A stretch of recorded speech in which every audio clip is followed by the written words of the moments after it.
Fala sócio, tudo bem? Meu nome é Rodrigo Vicário, sou músico profissional aqui na Irlanda, investidor na Bolsa de Valores. Hoje aí vamos para mais uma análise completinha dessa empresa Shoes. Para quem não conhece, a Shoes é uma empresa aí que nasceu no sul do Brasil, hoje já tem presença internacional. Então é um orgulho brasileiro também, sem dúvida alguma, tem presença aí na China, nos Estados Unidos, na Europa, muito bem consolidada e respeitada aí no segmento que atua, que são compressores e setor automotivo também. Líder de mercado aqui no Brasil e na América Latina no segmento de compressores, ela vem expandindo aí internacionalmente, quer continuar nessa pegada, então sem dúvida alguma é uma empresa que vale a pena você dar uma estudada, vale a pena você conhecer sim, você entender o case da empresa para saber se você quer se tornar sócio ou não dessa empresa. Lembrando, né, esse vídeo não tem caráter de recomendação de compra, eu sei que é chato eu ficar repetindo isso toda vez, né, mas eu tenho que dizer para vocês que você é responsável pelas suas decisões, seus investimentos, porque você também será responsável pelos seus ganhos e pelas suas perdas. Então muito cuidado, tá? O YouTube é um espaço aberto, eu posso falar qualquer besteira aqui, seja proposital ou acidentalmente, qualquer youtuber pode cometer esse erro e ninguém vai aí te dar um abraço se você perder dinheiro na Bolsa de Valores, ninguém vai repor dinheiro se você perder, tá? Então isso aqui é para estudo, tô trazendo muita informação, tudo que eu pude estudar, detalhei aqui num vídeo bem bacana para você aprender sobre a empresa, tá? A decisão fica a seu critério, beleza? Então, sem mais delongas, bora começar o vídeo. Fala sócio, tudo bem? Vamos começar aqui a análise da Shoes. Já coloquei aqui uma imagem bonitona dela aqui, ó, presente na China, tá? Letrinha chinesa aqui, porque ela tem um escritório e tem fábrica na China. A gente já vai comentar um pouco sobre a representatividade em outras localidades, como que ela está posicionada no mercado nacional e internacional, qual que é a representatividade de receita, né? A gente já vai comentar tudo sobre isso, tá bom? Mas vamos falar um pouquinho da história dela primeiramente. Ela foi fundada aqui em 1963 pelo Heinz Shoes. Então pensou na Shoes, é controle familiar, né? Ela tem um controle familiar muito forte, muito enraizado na cultura, todos os donos, né? Diferente da WEG, que também é controle familiar, é a própria pessoa que é acionista da Shoes mesmo. Enquanto a WEG, eles têm lá WPA Participações, que é meio que uma holding, né? Meio que um conglomerado aí que controla a WEG. Mas sim, nasceu aqui em 1963, achei super legal que eles colocaram aqui, ó, o primeiro carro de vendas utilizado pelo diretor-presidente foi uma Volkswagen Variante. Achei super legal isso, né? Como uma empresa, ela começa pequenininha, né? E ela vai expandindo demais. Começaram aqui com 26 funcionários, hoje eles são aproximadamente 3.000 funcionários. Então, uma história bonita, uma história legal, trazendo resultado, tá? Já vamos comentar tudo sobre ela, as vantagens, as desvantagens, né? A gente tem que tocar em todos os pontos aqui para tomar a melhor decisão de investimento. Então, em 1970, eles iniciam a produção de compressores de ar comprimido. Eles são muito focados em compressores, tá? É o carro forte deles, é onde vem a maior parte da receita. E eles iniciam aqui as operações de fundição na unidade aqui do Distrito Industrial de Joinville. Eles nasceram aqui, esqueci de comentar, eles nasceram aqui nessa cidade, então mais uma empresa do Sul, assim como a WEG. Em 1980, eles consolidam a liderança. Eles consolidam líderes no mercado brasileiro de compressores de ar e na América Latina. Então eles vão crescendo bastante, né? A gente vai ver aqui ao longo do vídeo que sim, a Shoes é uma empresa ótima, tá? Não diria excelente, mas ela é ótima, tá? Ela gera de fato valor ao acionista, mas uma empresa ser boa não significa que é boa se tornar sócio. A gente vai chegar nesse ponto porque eles têm alguns probleminhas aí de governança, né? Corrupção? Não, nada de corrupção, tô falando disso. Mas tô falando de alguns probleminhas aí que atrapalham, né, da gente se tornar sócio. Mas no fim a decisão fica a cada um. Então aqui em 1991 eles continuam inovando, né? Eles vão criando outros tipos de compressores e tudo mais, né? Então em 99 eles começam a operação na América, em Atlanta, tá? Em Atlanta, nos Estados Unidos da América. Então eles já começam uma operação lá e já começam a receitar em dólar. Show de bola, muito bom. O que pouca gente sabe é que eles abriram capital na Bolsa de Valores em 1994. Então uma empresa muito antiga aí da nossa Bolsa de Valores. Ela é muito resiliente, né? Ela está muito bem posicionada nesse sentido e vem gerando bastante resultados. Desde 1994 eles apresentaram aí aproximadamente 5 ou 6 anos de prejuízo. O restante foi de lucros e lucros às vezes estacionados, tal, porque ela é uma empresa um pouco cíclica, ela depende muito do setor automotivo também, então deu uma estacionada há alguns anos, tá? Mas no andar total da carruagem, eles sempre estão crescendo, batendo um recorde de lucro aí em 2019, mas você vê que ela é protegidinha, ela começa aqui uma operação no exterior e só veio crescendo. Na década de 2000, aqui em 2009, teve a incorporação acionária da Somar, que é uma das empresas aí da Shoes. Na década de 2010 tem bastante coisa que aconteceu aqui, como por exemplo, eles iniciam aqui um escritório comercial na China. Eles vendiam do Brasil, mas eles tinham um escritorinho lá na China, tá? Aí foi aumentando tanta demanda na China que em 2017 eles iniciaram uma operação lá, uma fábrica mesmo, onde eles construíam os compressores para vender lá na China. Então cresceu bastante essa operação por lá. E esse é o resumo da história deles, né? Agora vamos falar um pouquinho das marcas. Shoes Compressores é o carro forte deles, tá? Então o que eles vendem aqui? Compressores de parafuso, compressores de pistão e diafragma, secador de ar por refrigeração, filtros de linhas e coalescentes, separadores de condensado, ferramentas pneumáticas, acessórios para ar comprimido e pela linha Somar, motobombas, hidrolavadoras, máquinas e ferramentas destinadas à construção civil. Então sim, você encontra alguns produtos da Shoes no seu dia a dia, assim como a WEG, né? O motorzinho do liquidificador é da WEG, né? Você vai ver, tem muita WEG dentro da sua casa, né? A Shoes também, não tanto, mas tem, tá? Eles têm aí uma presença tanto na pessoa física, né, no nosso dia a dia, como industrial. Aqui eles falam da construção civil, então a classe de público que eles atendem é muito grande. Shoes Automotiva também atende aqui um mercado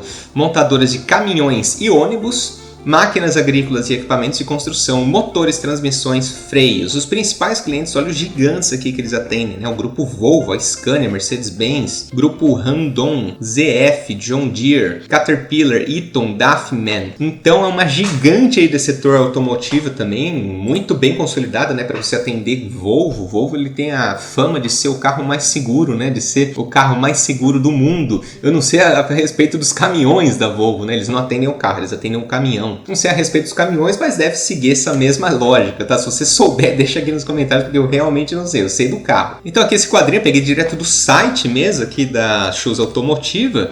Ele diz um belo resumo do que eles fazem, né? A Shoes Automotiva fornece componentes a partir do ferro fundido, nodular e cinzento para os seguintes mercados: caminhões e ônibus, máquinas agrícolas e equipamentos de construção, implementos rodoviários. Aqui, só para vocês terem uma ideia, tá? A Shoes nos Estados Unidos, em Georgia, Shoes Compressors. Então, né? Eu peguei no site aqui para mostrar essa imagem para vocês, tá? E aqui falando um pouco da composição acionária. Uma empresa que eu acabei esquecendo de falar, acabei esquecendo de comentar, porque ela tem uma representatividade muito pequena, é a Wayne. Eles compraram também a Wayne, então eles também detêm essa marca aí para a receita da empresa. Falando um pouco da composição acionária, isso é um probleminha na hora de você analisar o release, tá? Porque eu tive uma dificuldade gigantesca de separar por Shoes of America, Shanghai Shoes, separar por linha, né? Separar da Shoes Compressores, Shoes Automotiva. Era difícil, bem difícil no release deles encontrar tudo separado. Na verdade eu não encontrei, tá? Tudo que eu encontrei foi da Shoes SA. E tá certo, não tem problema nenhum nisso, né? Porque a Shoes SA é a que você está investindo, você quer saber quanto que a Shoes SA vai dar de dinheiro, né? Agora acaba perdendo um pouquinho daquele feeling de você saber como que a Shoes Automotiva vai performar nos próximos tempos, se vier uma crise automotiva. Esse tipo de coisa, né? Eu senti falta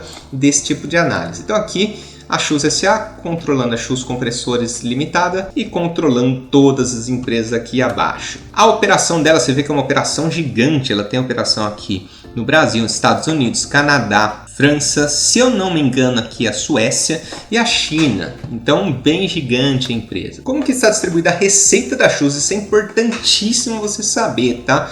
Porque uma empresa que tem aí 25% no mercado externo, 75% no mercado interno, e esse número aqui era bem menor, tá? Era em torno de 1, 5, 10%, eles vêm crescendo essa fatia no mercado externo. Ou seja, é uma empresa que está dizendo claramente, a gente quer ter maior receita do mercado externo para quê? Para se proteger cambialmente, ó. Show de bola, isso é extremamente positivo para a empresa, porque ela passa a tomar dívida em dólar, ela passa a pagar dívida em dólar, passa a receitar em dólar, dólar subiu, real aumentou, não tem problema, ela está lá 50-50, ela está protegida cambialmente. Então, ponto muito positivo para ela, principalmente quando ela chegar aí na fase 50-50, 40-60, mas 25-75 já está mostrando aí que ela está no caminho certo aí para a internacionalização da empresa. Agora falando um pouco de indústria 4.0, né? Qual que é o conceito de indústria 4.0?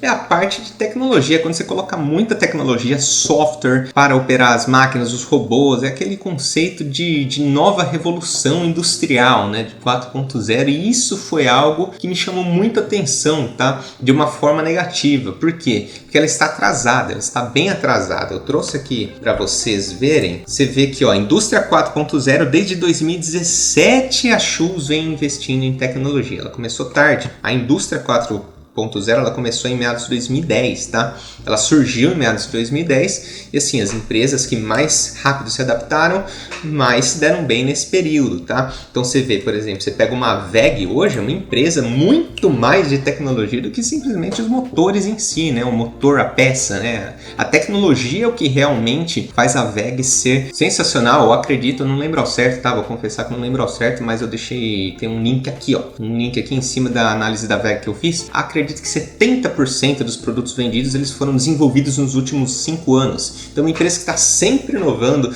uma empresa que está sempre, de fato, trazendo essa revolução industrial tecnológica, agora trabalhando com a inteligência artificial, enquanto a Schulz ela ficou um pouquinho para trás nesse sentido. Eu não trouxe a carta de administração inteira, mas vocês veriam aqui. 2017 eles investiam numa vertente, 2018 em outra, 19 em outra, 20 em outra. Ela ainda está investindo em tecnologia. Ficou um pouquinho para trás nesse sentido. Então, considerações, né? A Schulz é uma ótima empresa. Ponto. Ela é uma ótima empresa, está fazendo o dever de casa, está trazendo muito retorno ao acionista em termos de cotação, está subindo bastante, né? Então, assim, contra fatos não argumentos, é uma boa empresa, tá? Agora, ser uma ótima empresa não necessariamente te põe na condição de entrar numa ótima sociedade. Para mim é o caso dela. Por quê? Vamos falar um pouquinho aqui sobre o que todo mundo reclama da Schulz, né? Ela é uma empresa que só oferece liquidez nas ações preferenciais, porém não tem tag along. Ou seja, ela continua sendo uma empresa excelente, ela vai continuar gerando resultado. Mas se acontecer alguma coisa de mudar a controladoria da empresa, sem tag along você ficaria muito a ver navios. É uma empresa familiar, então junta. É familiar com PN sem tag along, tá? Se você não sabe o que é PN sem tag along, eu vou deixar um linkzinho aqui também para você ver. Mas basicamente, se mudar o controlador e ele falar, eu vou pagar R$20 por ação comprada. Se você não tem o direito de tag along, você não consegue vender por esses R$20 também. Então o mercado ele fica meio bagunçado lá. Se não gostou da nova controladora, o mercado vai lá e vende, desaba. Você, cara, eu não acredito, né? O dono tá vendendo por R$20, eu vou ter que vender por 5, porque o mercado derrubou a cotação porque não gostou do controlador. Aí é uma empresa familiar. O pai deu certo, o filho deu certo, agora vem um neto que não dá certo, então tem muito risco disso acontecer, porque sim, né, uma certeza que a gente tem é que as pessoas morrem, né? Então daqui um tempo, daqui 20, 30, 40 anos, não estou desejando morte a ninguém, mas um dia o filho ele se vai, aí o neto fala, não quero assumir, e a empresa fica perdida, e aí, né? Você não tem nenhum direito de ir lá e participar dessa venda ou fazer alguma coisa mais apropriada para aquele momento de investimento, para aquele momento de decisão. Então é um casamento que não dá muito certo, tá? A empresa é boa, mas não necessariamente para você se tornar sócio. Isso não significa que ela é boa para você se tornar sócio. É muito arriscada nesse sentido. Tem que ter isso em mente, tá? A Schulz não é a nova WEG, pelo amor de Deus, não é, tá? Viu chamada que a Schulz é a nova WEG, não deveria nem ter entrado, tá? Agora é o seguinte, ela não é a nova WEG porque não tem como comparar uma com a outra. Como eu disse, na parte de tecnologia, na parte de diversificação, o portfólio da WEG é muito maior, a diversificação de produtos é muito maior, ela tem 140 países contra 70 países da Schulz. Ela é líder em market share no Brasil, ela entrou no top 10 de market share na China, um dos mercados mais pulverizados e concorridos, né? O líder na China ele tem 4%, enquanto a WEG tem 2%, então ela já está lá no top 10. E a Schulz ela é um pouquinho mais atrasada em todos esses sentidos, tá? Ela não tem a mesma quantidade de produtos, ela não tem a mesma capacidade tecnológica e de inovação. O que a Schulz tem de funcionários são 3.000. Isso é só o que a WEG tem de engenheiros e estudiosos na área de desenvolvimento e pesquisa para a empresa. Então, assim, não tem como comparar uma com a outra. Agora, se me perguntar, a Schulz pode vir se tornar a nova WEG, né? Ela tem potencial para crescimento, está fazendo isso muito bem, está crescendo muito bem. Agora, neste momento, comparar uma com a outra é um tiro no pé, assim, gigantesco. Uma tá no novo mercado, a outra tá no tradicional. Então, assim, elas são muito distantes nesse momento, tá? Mesmo trabalhando no mesmo segmento, no mesmo setor. Então, não compare uma com a outra nunca, tá? Não faça isso. Ela está no caminho certo. Comentei aqui com vocês, tá? Ela está no caminho certo. Em comparação à WEG, a Schultz ganha nos múltiplos e perde na vida real. Eficiência. Quando você vai pegar os múltiplos delas, né, PL, PVP, todas essas coisas aí que, sei lá, né, os indicadores aí das empresas, ela ganha em todos. Por quê? Porque ela está menos precificada do que a WEG. O mercado vai lá, ele chega na WEG, vê todos os fósseis econômicos, todas as vantagens competitivas da WEG e fala, caramba, essa empresa vale muito, né? Ela vai valer por muito tempo, ela está crescendo, fazendo aquisições, está dando muito certo, ela vai crescer demais. Aí o PL dela vai lá e dispara, né, lá para cima. Enquanto a Schultz, o mercado olha e fala, não é tão, né? Não sei se vai ter todo esse crescimento, né? O PL vai lá para baixo. Então, assim, todos os indicadores fundamentalistas da Schultz são melhores do que a WEG, justamente porque a WEG está muito mais precificada do que a Schultz pela sua qualidade, tá? É mérito, não é demérito da WEG. É mérito da WEG ter todos os seus indicadores muito mais elevados. Do outro lado, quando a gente vai para a eficiência mesmo, né? Margem líquida, ROI, toda essa parte aí operacional, de eficiência operacional mesmo, é a WEG que sai na frente, tá? Então, vantagens de investir na Schultz. Presença internacional expandindo, está no caminho certo. Eu acho que aqui eu vou começar a me tornar um pouco repetitivo, né? Acabei me antecipando, acabei adiantando tudo que eu queria comentar com vocês, né? Portfólio diversificado, né? Já comentamos aí. Lucros consistentes. 1 ano de prejuízo nos últimos 20 anos. Então, assim, quando ela abriu o capital na bolsa, ela apresentou um lucro e 5 prejuízos. Aí, depois disso, ela teve prejuízo apenas em 1 ano dos últimos 20 anos. Então, assim, ela achou uma fórmula, ela tá dando certo, tá? Tem que reconhecer isso, que ela tem lucros consistentes. Não necessariamente consistentemente crescendo, tá? Às vezes dá umas caídas, uma subida, mas assim, são 20 anos apresentando lucro, com exceção de 1. Desvantagens: PN sem tag along, como já conversamos. Governança familiar: pai deu certo, filho está dando certo, neto é uma incógnita. Isso aí, aliado a PN sem tag along, é um risco grande para a empresa. Atrasada, mas a caminho na indústria 4.0. Release é difícil de ler. O release é chatinho de ler mesmo, viu, gente? Não foi fácil, não. Eles mais lançam aquele balanço patrimonial, a DRE, toda complexa de entender. Não é aquele release mastigadinho, bonitinho, que a gente está habituado, né? Uma coisa que pouco investidor sabe é que a empresa ela não é necessariamente obrigada a lançar aquele material bonitinho e palatável para a gente digerir, né? Você abre lá a RI da empresa, tem uma apresentação bonitinha, tá tudo bonitinho nos gráficos, tudo certinho, né? Te mostrando aquela apresentação super bacana. A empresa não tem uma obrigação de apresentar aquilo de uma forma super didática, super colorida. Ela faz isso para facilitar a nossa vida. É meio que um privilégio, um benefício para a gente, tá? Então valorize isso. Quando a empresa ela apresenta tudo bonitinho, deixa tudo explicadinho, detalhadinho, isso é um presente pra gente, tá? Ela não tem necessariamente essa super obrigação, ela tem a obrigação de apresentar a DRE auditada, bonitinha, lá pelos auditores externos e tudo mais, tá? Essa é a obrigação dela. E no caso da Schultz, eu senti falta justamente daquela belezinha, né? Aquele material um pouquinho mais palatável para você estudar. Faça a sua pergunta, Schultz. O que é esse faça a sua pergunta, tá? Eu abro para perguntas, sempre que eu vou fazer uma análise de uma empresa, eu abro para perguntas lá no meu Instagram. Então fica o convite aqui para você me seguir, você acompanhar, fazer parte também, porque eu normalmente abro para perguntas de qual empresa eu deveria analisar e que perguntas o pessoal gostaria que eu respondesse aqui nesse vídeo com um maior nível de detalhe. Então fica o convite, me segue lá no Instagram. Se você não me segue, deixa eu te falar um pouquinho também o que eu faço lá, né? Eu respondo perguntas aí quase todos os dias nos stories. Então a gente é muito ativo, sabe? Muito mais próximo, muito mais comunicativo lá.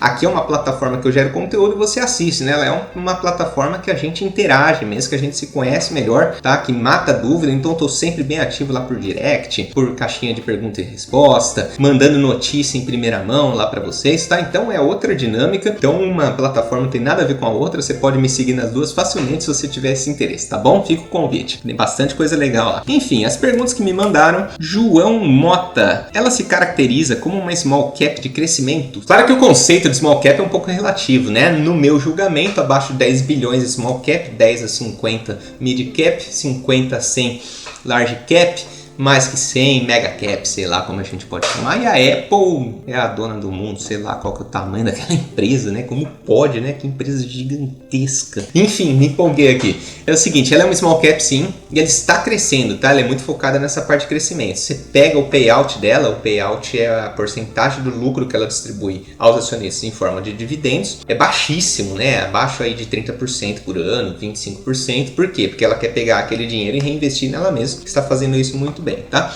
Isso não é bom nem ruim. É uma característica da empresa. Ela não distribui os seus dividendos, porque ela investe nela mesma. Se ela distribuísse, você como investidor do buy and hold, criando aí seu patrimônio, o que você teria que fazer? Pegar esses investimentos, esses dividendos e reinvestir. Portanto, é meio que indiferente, tá? Outra pergunta aqui do Iker Mendes. Só sei que é uma empresa de bons resultados e governança complicada que produz bens industriais. Exatamente. Análise do setor de atuação e suas perspectivas para o futuro. Na parte automotiva, ela depende muito do ciclo econômico do Brasil, tá? E do exterior também, agora que ela tem uma presença relevante no exterior. Já na parte de compressores, também depende um pouco do ciclo econômico do Brasil, mas não tanto como a automotiva, né? Eu acredito que a automotiva é mais sensível ao momento econômico que o país vive, tá? Porque, por exemplo, agora, quem que tá pensando em comprar um carro agora, né? É muito difícil. O que exatamente a empresa produz, comentamos lá em cima, aquele monte de produtos, é tudo que ela faz, tá? Análise da eficiência e da capacidade de crescimento da empresa. Ela tem muito para crescer porque ela tem vários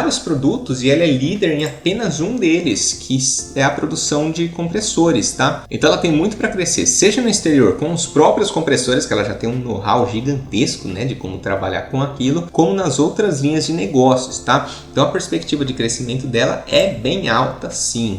A liquidez dela é um problema para os compradores, pessoas físicas. Muito obrigado pela pergunta. É e não é. É quando a gente quer se tornar sócio da empresa de fato com a ação ordinária. Agora, se você quiser com a ação preferencial, não.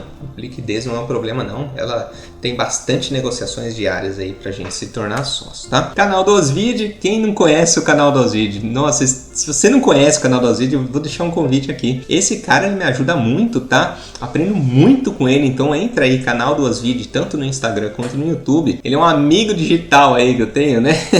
É um cara que ajuda bastante, ele gera muito conteúdo. Então eu faço o convite aí pra você conhecer o canal dele. E obrigado na moral aqui, né? Shoes é uma empresinha bem legal, mas com certeza tem as suas questões. Sim. Eu acho que ele resumiu bem aí o cenário da Shoes. É exatamente isso. É uma empresinha bem legal, mas com suas questões que a gente já comentou todas elas aqui, tá? De que forma a crise impactou o planejamento estratégico da empresa? Principalmente na área automotiva, deu uma bela estacionada, né? A parte de vendas e produção, porque prejudicou muito aquele ciclo, né? Que eles estavam passando, eles e todas as outras empresas do Brasil, né? Com exceção, acho que da Droga Raia, que continua operando, continua vendendo pra caramba, né? Mas prejudicou bastante. E eles também têm uma parte de ensinamento e treinamento dos funcionários para sempre se aprimorarem, para sempre evoluírem. E eles tiveram que dar um passo atrás nisso porque eles não podiam mais treinar os seus funcionários. Devido à crise, eles tiveram que dar uma segurada nisso também. Então, assim, impactou bastante, né? Porque ninguém está comprando os produtos deles. Os fornecedores deles estavam apresentando uma demora gigantesca para conseguir entregar os produtos, né? Eles são do Sul, eles têm fornecedores de outros estados também. Às vezes, em outros estados estava tendo lockdown. Sul voltou mais cedo, voltamos, estamos bonito, né? Agora tá tudo bem, tá tudo certo, a economia volta. Não, né? Outros estados ainda estão parados, eles não conseguiam pegar os produtos dos fornecedores de forma muito acelerada, né? Então ficou assim uma situação bem desconfortável. Alguns fornecedores também não estão tão bem aí nesses últimos tempos, né? Como que eu sei disso? Na carta de administração eles comentaram isso tudo, porque eles tiveram muito problema para pegar o produto do fornecedor, sem fazer o produto, eles não conseguem fazer o produto deles, eles não conseguem vender, não tem quem compre. Uma situação bem delicada, vamos ver aí os próximos capítulos, mas o mais importante, que é a primeira fase do processo, se não tiver uma segunda onda, nada do gênero, né? Vamos supor aí que em novembro todo esse desespero acaba, né? A gente está falando de uma empresa que sim, sobreviveu a essa crise, né? Então essa é a primeira parte mais importante, sobreviver à crise. Agora vamos para o segundo momento, que é voltar com tudo, preferencialmente bem inserida no mercado digital. Eles começaram a vender também os seus produtos online, tá? Agora, compressores, né? Quando é para uma pessoa física ou até uma pequena indústria, tudo bem, né? Agora, se é para uma grande indústria, né? Algum segmento um pouquinho mais robusto, aí fica um pouco mais difícil você vender online, né?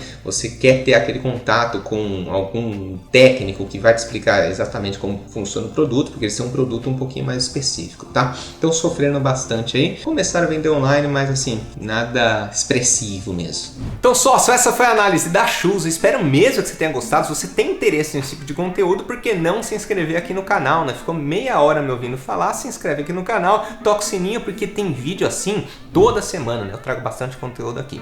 E se você puder dar uma forcinha aqui pro canal, só deixar um curtir, tá? Só deixa um curtir aqui, isso me ajuda muito, é de graça, é rapidinho aí pra você. Muito obrigado pelo seu tempo disposto, até o próximo vídeo.